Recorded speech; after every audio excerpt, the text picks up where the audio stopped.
A European Union without a social dimension, would it be possible? The European Trade Union Confederation has always supported the European project on the condition that it brings social progress and full employment. This is very important to have the support of workers and their trade unions, because markets should not rule all over Europe. What should be the aim is to have the markets which are serving people and not the other way around. And this is very important to say currently, because what we see developing is not going in the right direction.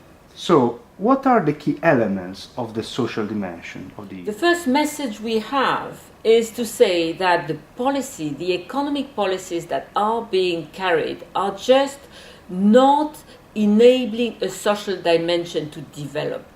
The policies developed are bringing up unemployment, are cutting on wages, are making collective agreement more and more difficult, attacking industrial relations. So the first message is a social dimension is only possible if you stop the policies that are being implemented.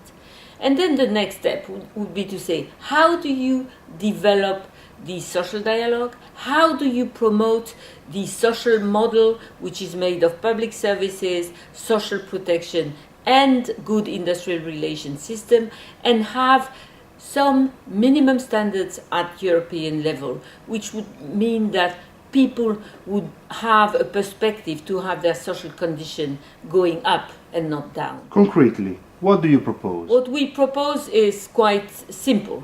In the first period, we have to stop the austerity policies. That's the first immediate thing that we need. We need a very big investment program for Europe. This is possible. It was done in the past to relaunch the economy. And for instance, after the war, we had a new recovery program. We need something of that sort, with 1 to 2% of the EU GDP, which would be put to that effect for growth and for jobs. Then we need to have the involvement of the social partners at national level and at European level in all the process of the economic governance. They call it the European semester, where we should be able to give our views and to be listened to on the direction of these recommendations for the various countries. We are also recommending that wages should be decent. That means having a certain level which would be in coherence with the recommendation of the Council of Europe, 60% of the average wage, and having rules for minimum income at national level. We are also waiting for a real plan of action against tax evasion, against tax fraud and tax avoidance, because we know how much it costs to the various countries to not to have such a plan.